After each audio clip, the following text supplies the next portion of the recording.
Madame, Monsieur, bonjour et merci de nous rejoindre pour cette toute autre édition d'information sur la Voix Sainte Télévision. Voici les titres. Suisse, un prix remis aux églises de Davos pour le moment de prière qu'elles offrent au Forum économique mondial. Côte d'Ivoire, emploi jeune, création du portail volontariat et du portail bénévolat. Vous en saurez plus dans cette édition. Et puis Raila Odinga maintient sa prestation de serment. Le Kenya est donc sous tension en ce moment. Voilà, encore bienvenue à vous. Depuis près de 20 ans, les différentes églises de Davos sont à l'initiative du projet Faire silence et prier durant le Forum économique mondial. À cette occasion, un prix a été remis aux églises de Davos à l'occasion de ce moment de prière qu'elles organisent pour ce forum. On en sait plus avec Jean-Jacques Denis.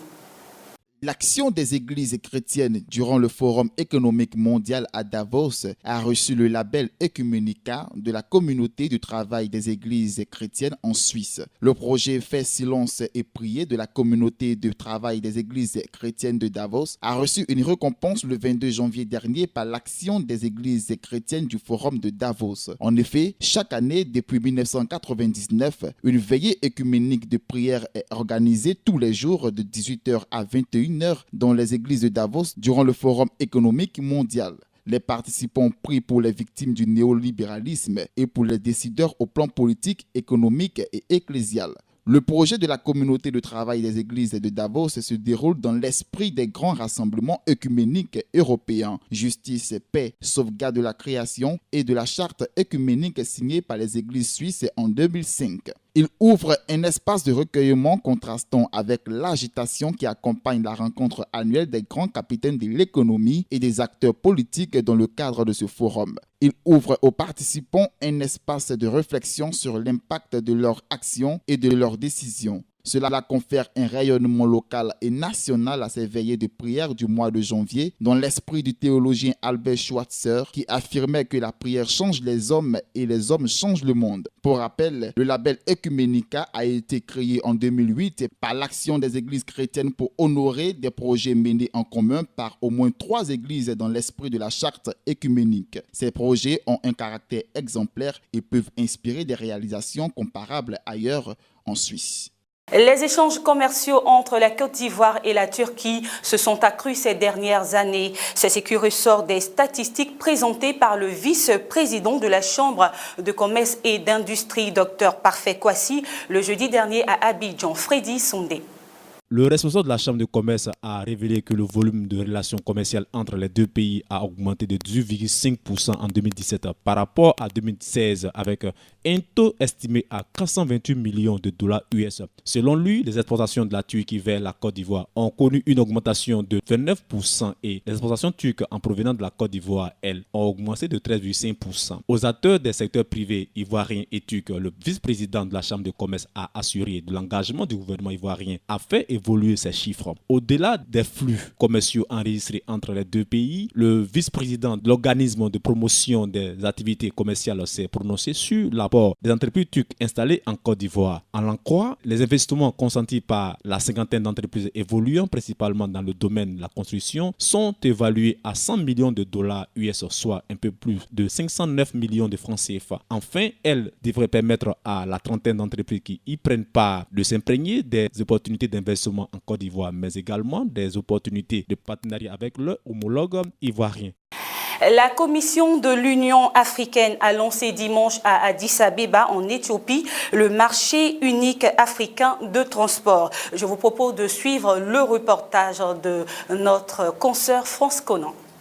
Le marché unique africain du transport aérien a été lancé à l'occasion du sommet de l'UA dimanche à Addis Abeba par la Commission de l'Union africaine. Le marché unique africain du transport aérien est le premier projet phare de l'agenda 2063 de l'UA et vise à créer un marché unique et unifié du transport aérien en Afrique, à libéraliser l'aviation civile sur le continent et à faire avancer le programme d'intégration économique de l'Afrique. En amont de ce lancement, Mme Amani Abouzed, commissaire chargée des infrastructures et de l'énergie au sein de la Commission de l'UA a souligné que l'industrie aéronautique soutient actuellement 8 millions d'emplois en Afrique. Le lancement du marché unique va stimuler les opportunités de promotion du commerce, les investissements transfrontaliers dans les industries de production et de services, y compris le tourisme, aboutissant ainsi à la création de 300 000 emplois directs supplémentaires et de 2 millions d'emplois indirects. Une contribution importante à l'intégration et à la croissance socio-économique du continent, a déclaré la commissaire. L'agence du NEPAD, qui est en passe de devenir l'agence de développement de l'Union africaine, joue un rôle de premier plan dans la mise en œuvre de l'agenda 2063 avec une attention particulière pour le développement du commerce et des infrastructures. Enfin, à ce jour, 23 pays africains sur 55 ont souscrit au marché unique du transport aérien africain, tandis que 44 pays africains ont signé la décision de Yamoussoukro de 1999.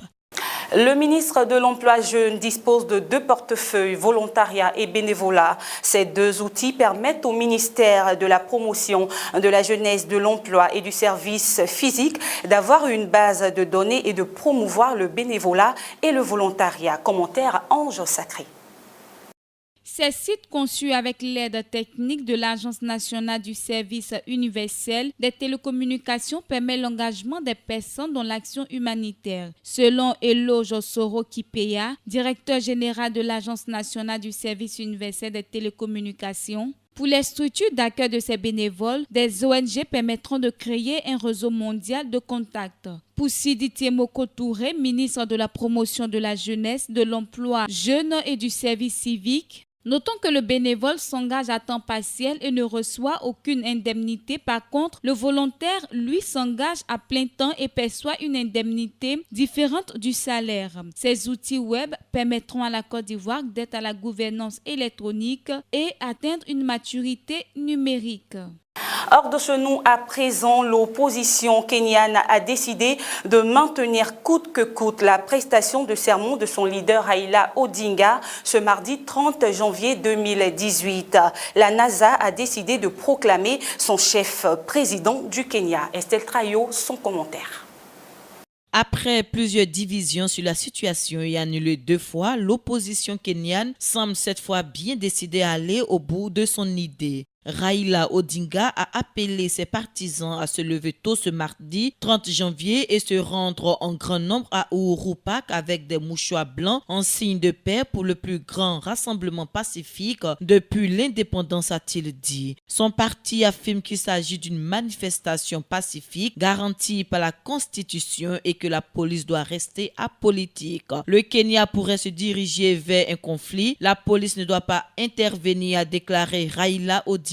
Le gouverneur interdit tout rassemblement dans Uhuru Park. La police, connue pour sa brutalité, devrait être déployée en nombre. Le chef a déclaré que les forces de l'ordre ne laisseraient pas des troubles éclater. Vu la tension ambiante, les défenseurs des droits de l'homme s'inquiètent. Depuis des mois, cette prestation de serment divise la NASA. D'un côté, une ligne dure prête à continuer coûte que coûte le bras de fer avec le pouvoir. De l'autre, une frange moins radicale incarnée par certains leaders espérant un retrait progressif de Raila Odinga. Organiser la cérémonie signerait donc la victoire des faucons. Au-delà de ça, la prestation de serment n'aura pas de valeur juridique et la réalité du pouvoir ne changera pas de camp. Difficile donc de lire les intentions de Raila Odinga. Par contre, les conséquences politiques pourraient être lourdes pour lui en cas de bain de sang. Depuis des mois, les diplomates tentent de convaincre le vieux leader d'abandonner son projet. Les chancelleries ont mis en avant son héritage politique, son image auprès de la communauté internationale. Le principal chef des séparatistes anglophones, Sisuku Ayuk Tabea, vient d'être arrêté par l'armée camerounaise en compagnie de 47 autres membres du mouvement. Peut-être le début de la fin d'une crise qui dure bientôt 1 an. Ibo Marus, son commentaire. Le leader du mouvement sécessionniste camerounais de l'Ouest anglophone, Sisiku Ayuk Tabea, a été arrêté ce lundi 29 janvier par les forces de défense du Cameroun. L'information a été donnée par le ministre camerounais de la Communication. Débuté en novembre 2016, les revendications sécessionnistes des ressortissants de l'Ouest anglophone se sont multipliées l'année dernière. Au centre des préoccupations la réduction de l'inégalité infrastructurelle et la représentativité équitable dans les institutions par rapport aux autres régions du pays. Les dialogues initiés par Yaoundé n'ont pas suffi à faire baisser la tension. Au contraire, elle semble avoir été aggravée par des mesures sévères comme les couvre-feux, les restrictions de liberté, la coupure d'Internet et de communication. Mais cette arrestation sonne-t-elle le glas de ce que l'on appelle la crise anglophone? Quelles en seront les conséquences politiques lorsqu'on sait que des partis de l'opposition comme le SDF, le Social Democratic Front, ne semblent pas trop d'accord avec le pouvoir sur la manière de gérer la crise? Va-t-elle au contraire raviver la tension et partant sceller la rupture ou le divorce entre Yaoundé et sa zone anglophone? Autant de questions qui devraient être analysées avec munitie tant par la classe politique camerounaise. Le Parlement catalan, qui devait tenir sa session à 15h ce mardi 30 janvier 2018, malgré les interdictions de la Cour constitutionnelle, finalement, le président du Parlement catalan a repoussé la session d'investiture de Charles Puigdemont à une date ultérieure.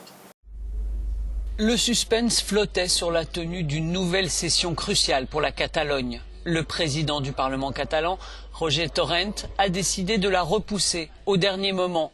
Prévue à 15h, cette session devait permettre l'investiture de l'indépendantiste Carles Puigdemont, le seul candidat. Je ne proposerai pas d'autres candidats à l'investiture. Le président Carles Puigdemont a toute légitimité pour être candidat, et il en a le droit. C'est pour cela que je m'engage à garantir personnellement son immunité, comme celle de tous les députés dans l'exercice de leurs droits politiques au Parlement de Catalogne. Carles Puigdemont est exilé depuis 3 mois en Belgique. Pour valider son investiture, la Cour constitutionnelle saisie par Madrid a exigé qu'il soit présent. Mais revenir, c'est risquer d'être arrêté et emprisonné. Les autorités catalanes accusent Madrid de tout faire pour saboter la nouvelle assemblée régionale. Les combats à Eden ont fait 24 victimes après un dernier bilan, après la prise d'assaut du siège du gouvernement. Face à cette montée de la violence, la communauté arabe a invité les protagonistes à un retour au calme. Scène de désolation dans les rues d'Aden, sud du Yémen. Au moins 24 personnes ont été tuées après 2 jours de combats à l'arme lourde qui ont opposé le gouvernement soutenu par l'Arabie Saoudite à des forces séparatistes dont certaines sont soutenues par les Émirats. Alors que l'escalade menace de la fissurer, la coalition arabe menée par l'Arabie Saoudite a appelé les 2 parties à la retenue ce lundi. Par la voix de son porte-parole, elle demande aux séparatistes de parler avec le gouvernement légitime et à ce dernier d'examiner les demandes du mouvement politique séparatiste. Et pour cause, les affrontements à Aden, 2e ville du Yémen, risquent de compliquer la tâche des militaires de la coalition qui poursuivent dans le même temps leur campagne contre les Houthis, alliés à l'Iran, dans l'ouest du pays.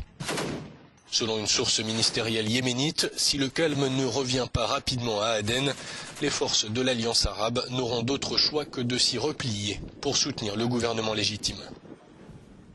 Un mot de sport pour refermer cette édition. Le G42, le groupement des clubs affiliés de la Fédération ivoirienne de football, a rejeté la tenue des états généraux qu'a proposé le président de la Fédération ivoirienne de football, Augustin Sidi Diallo, nous dit Ange Série. Après la décision de la Fédération ivoirienne de football d'organiser des états généraux du football ivoirien pour régler la crise à laquelle elle est confrontée, le groupe des 42 membres actifs de la FIFA a immédiatement refusé par communiqué cette initiative du président Sidi Diallo. Dans l'attente des discussions devant la FIFA, nous rejetons toute idée de négociation avec le comité exécutif actuel ou de participation à des états généraux qui ne sont rien d'autre que des initiatives maladroites pour rejeter la décision de la FIFA, a déclaré le G42. À la suite de cette farouche opposition, les protagonistes de Sidi Diallo ont décidé à l'unanimité d'accepter la table ronde proposée par l'instance mondiale du football. Cette table ronde, dont la date est fixée en février 2017, a pour but de régler définitivement le conflit G42 FIFA. Point final de cette édition. Merci beaucoup d'y avoir pris part. Les programmes se poursuivent sur La Voix Sainte TV. Quant à moi, je vous retrouve très bientôt. Au revoir.